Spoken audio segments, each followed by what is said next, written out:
Hello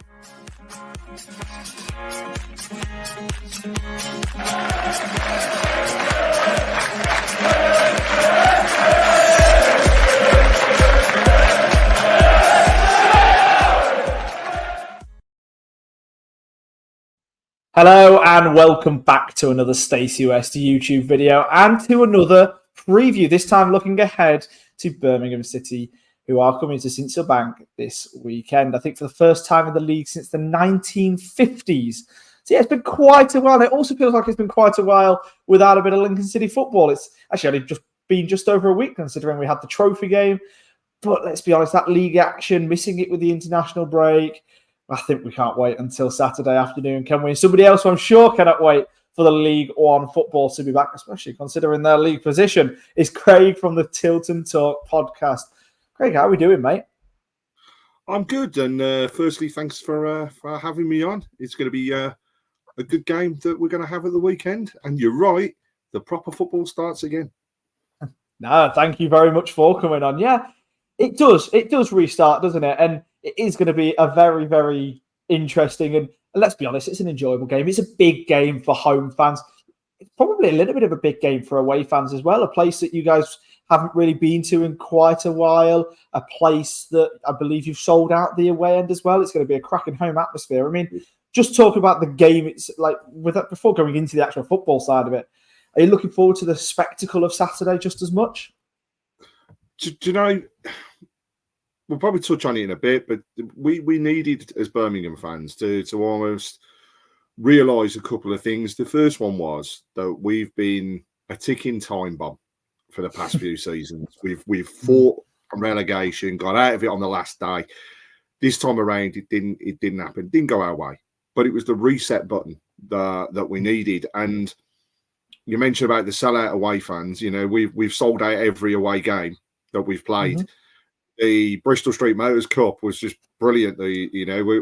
Our last game, and we go to Shrewsbury and we outnumber their fans 3-1. It was just, it's great at the moment. You know, We're enjoying it. The fans are enjoying it. They're on a journey, and like you say, for yourselves and playing yourselves, many moons since we've played each other, and probably fair to say, 60, if not 70%, maybe even higher of our fan base that'll be there.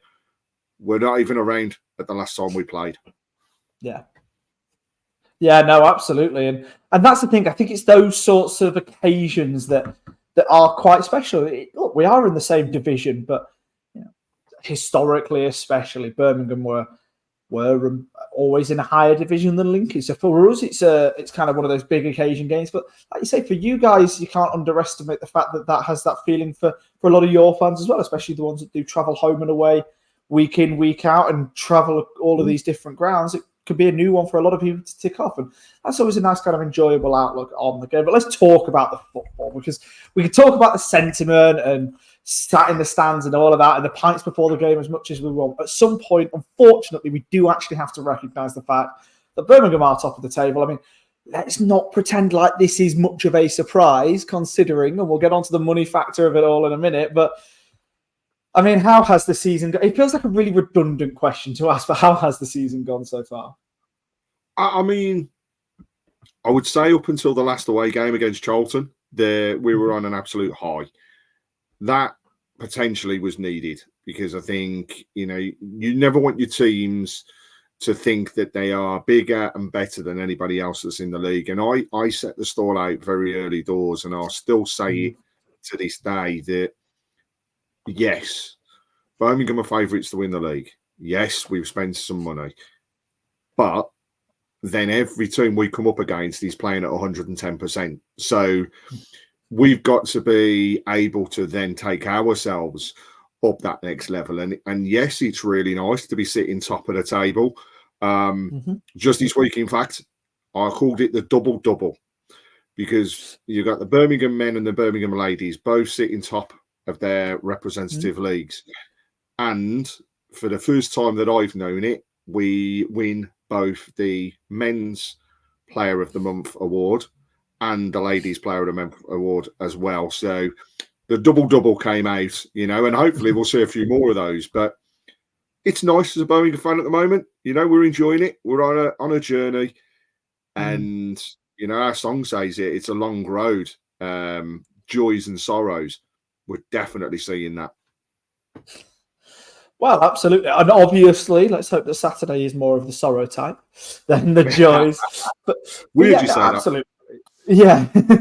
No, absolutely. I mean, you were always expected to be high. And as a fan, you'll have expected, especially with the transfer window that you did have, to be finishing at the bare minimum in that top two. And I think it's a fair enough reflection, as edgy and cool as some people tried to be in predictions, myself included at one point, by the way.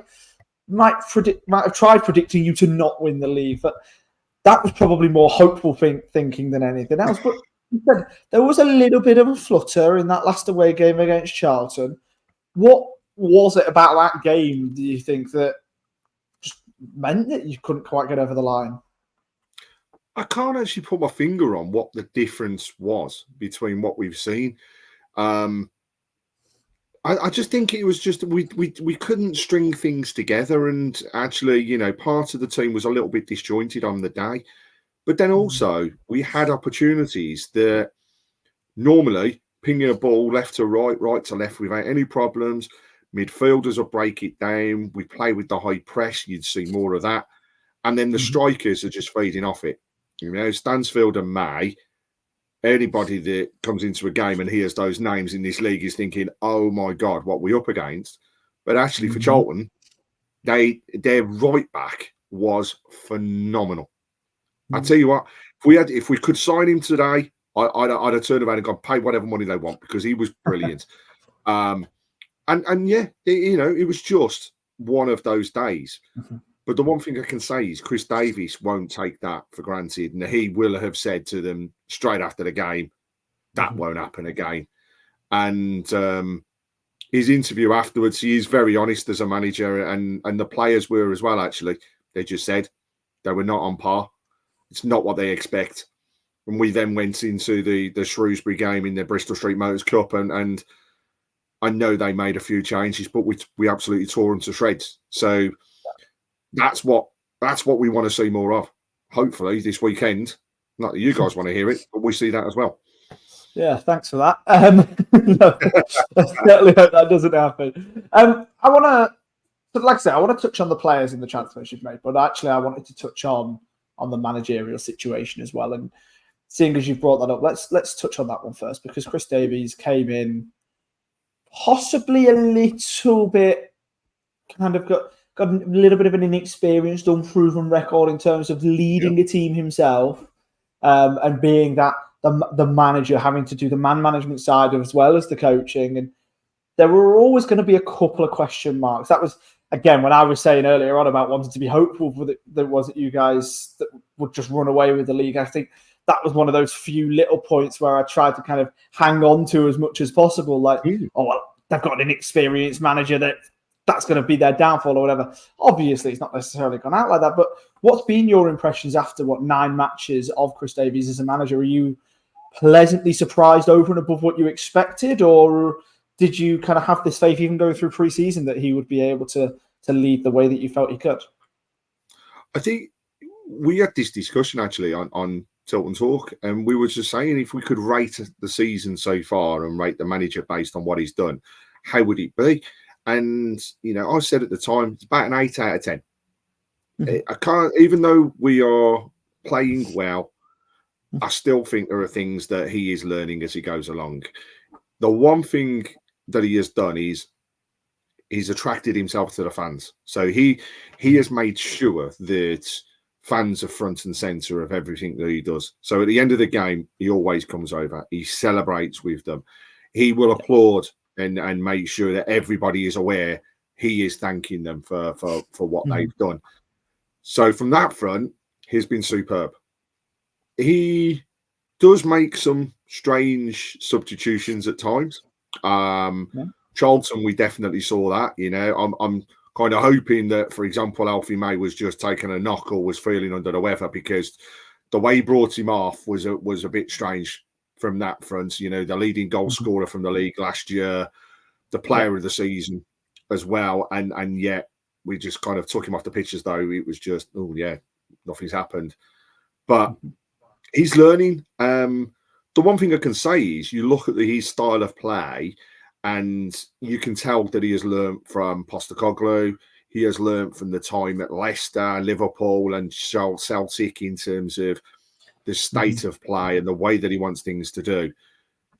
The one thing I absolutely adore about him, though, is his honesty. And he came out straight away.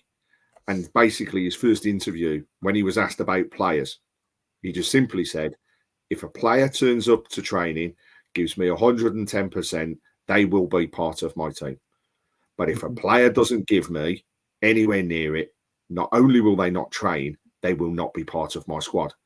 And so he set his stall out really early, which as fans, the past few seasons, we've missed because we had a bunch of people last year. Some of them, to me, they took a salary and they couldn't care less what was happening. That's different now. You know, these players are playing for him, and it's. We haven't seen the full strength Birmingham yet. I don't think we have probably even got over 80% of what we would want to see, which is scary for some teams to hear and fans to hear. But it will come. But it is nice. It is pleasant at the moment, and yeah, good 8 out of 10. And can he get himself to 10 by the end of the season when he's lifting that silverware? Hopefully, yeah. Yeah, the Bristol Street Motors Trophy. Yeah, you can have that. That's the one. You know what I mean? Yeah, Wembley's most important. No, so that's obviously a positive outlook from you guys on Chris Davies, and like you say, obviously time will tell as to whether or not he can make sure that it's a fully consistent step up in the right direction as the season progresses, rather than kind of just plateauing. But you mentioned a couple of things there as well.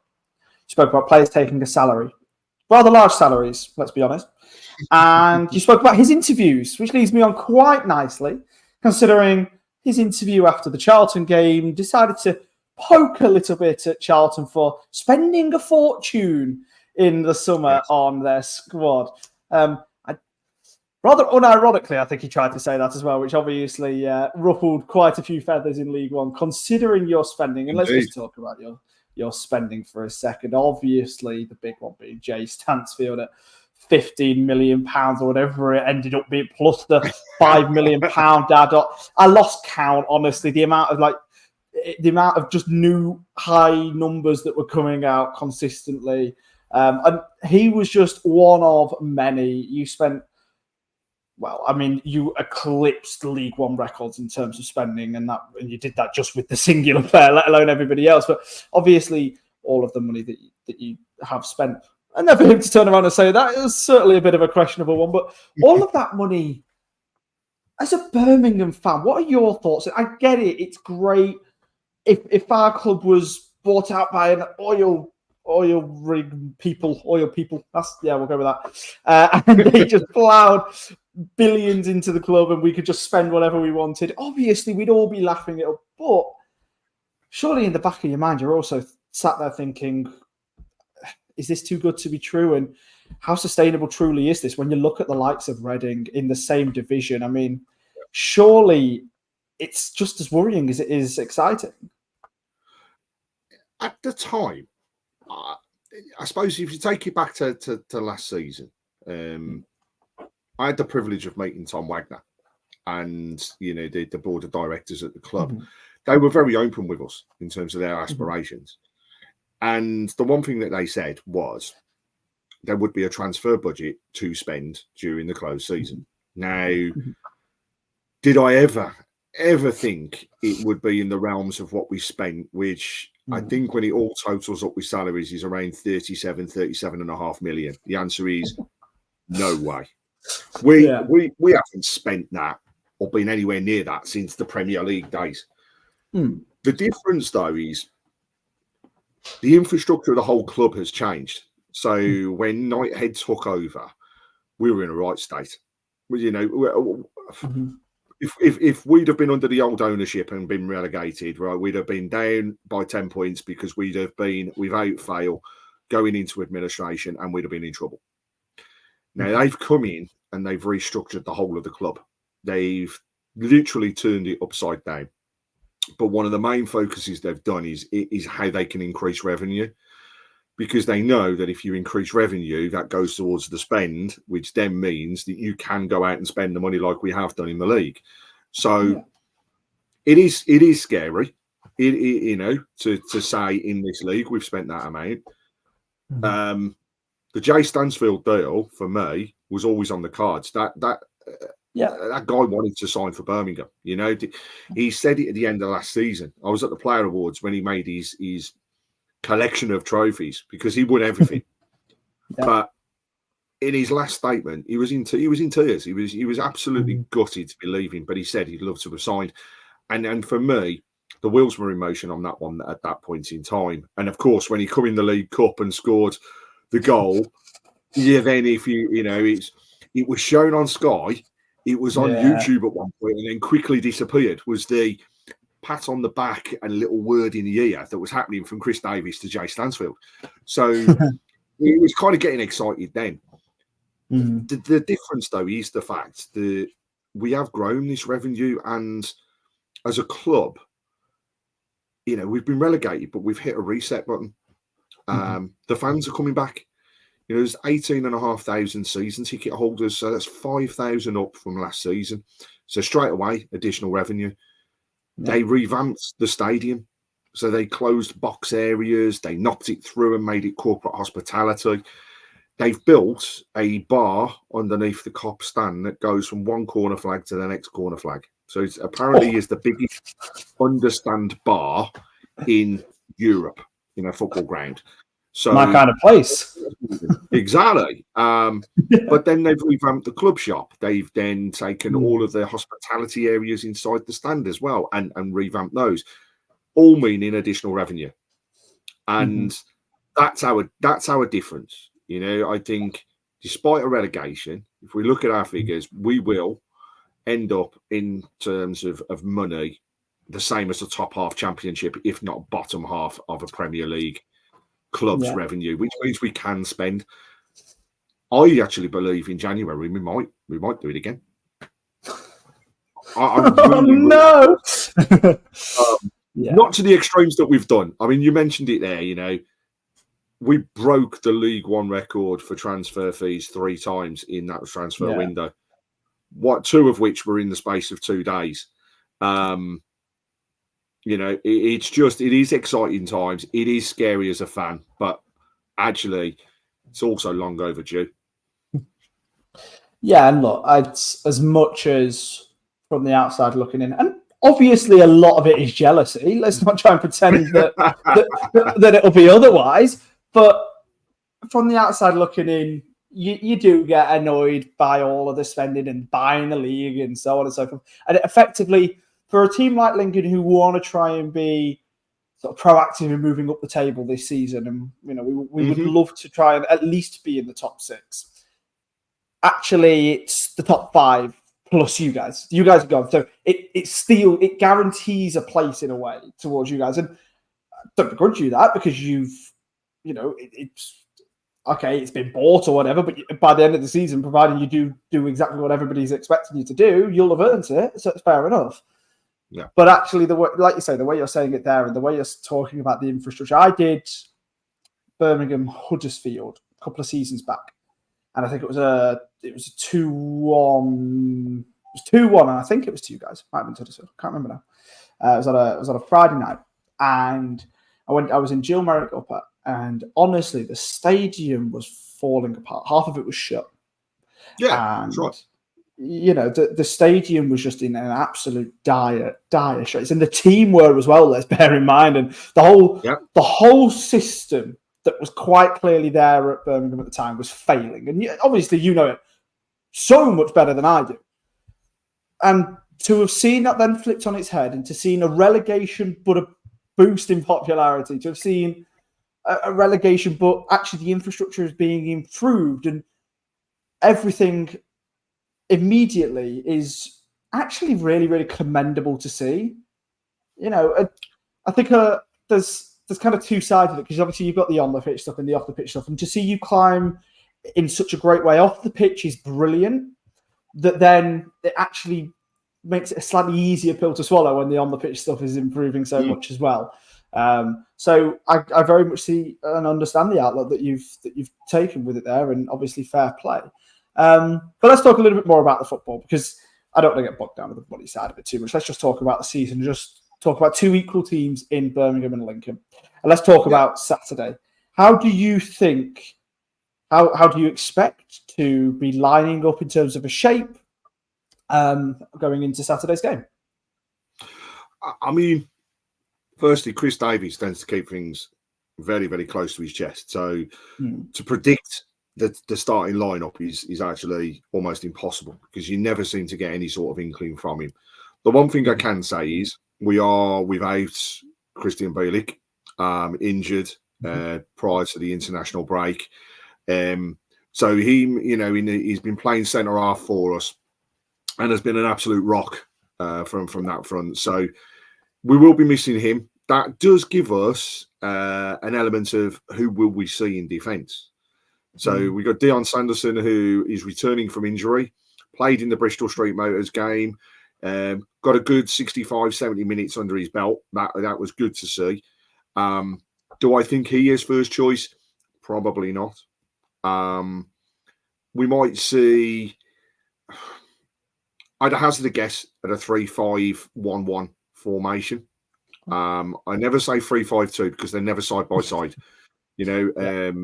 The Alfie May, Jay Stansfield kind of coming together is still forming. It's something they're learning to play with each other. Jay Stansfield is a dead cert. He will start. There's absolutely no doubt in it. You don't pay the money that they did without thinking he's going to be first one on the team sheet. So he will be playing. Yeah.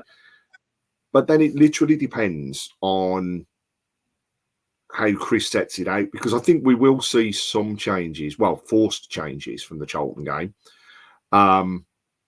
but not too many. So they do fluctuate in terms of the across the midfield, and what you'll see is you'll always see a holding player. You'll then see the players that want to cut the ball through the middle. Wilhelmsen, Awata, Awata being the player of the month for the league. The guy come to us for just over £1 million from Celtic. Celtic fans complained that they were losing him, and we can see why, because he is a workhorse. He is absolutely phenomenal. Wilhelmsen is the same. For such a tall guy, he can knock a ball about, but he's not afraid to take it forwards. The ball kind of sticks to his feet like glue. So it's great to see him. And then also across the midfield, you've got Paik. How can we not mention him? And the foundation that's been put into there, our midfield is the key. And if a team can get through the midfield, then when it comes to the defence side of things, we still have some tough players, but we do find it hard to keep a clean sheet. So, we can leak the goals. To be honest, the way we set up, it's got to, for me, would be very rare to keep lots of clean sheets, because we are so front foot, and the high press is a definite. So coming into it, there's that. Then there's also the goalkeeper. We signed two goalkeepers, and actually they've both. If you put a hybrid of the pair of them, they'd be the best goalkeeper in the league by an absolute mile. But actually, they've both got their flaws. So we've got a footballing goalkeeper, and then we've got a shot stopper. At the moment, we've got the footballing goalkeeper in. The shot stopper had a few clangers, needed that rest. He's got to fight his way back in. But just be. I can't say for definite who you will see, because it could all change, and probably will all change before it comes along. The one thing I will say is you will see a very high pressing team that will go forwards, likes to attack, and you will see a lot of it through the midfield, nipping out to the wings with the overlaps that you'll see coming quite frequently in that area as well. Yeah, that's fair enough. Then it's going to be really, really interesting, especially for our wing backs then, to see how they operate on Saturday. It's very much kind of see how we are able to defend against those overlaps, like you say. I'm hoping, like in the midfield, I think Ethan Erahan's going to be in for a tough game up against obviously one of the best midfield in the league that you guys have. But it's going to be a really interesting matchup there, and a big test for probably one of the biggest tests he's had in a Lincoln City shirt. But there is absolutely no doubt in most Imps fans' minds that he will be able to very much be perfectly on par with them in that sense. Yeah. So I'm just going to, before I ask the final question, which is a score prediction, by the way, if you want to just start thinking about that. Let's flip the tables. We've spoken a lot about Birmingham, rightly so, because it's a preview, talking to you.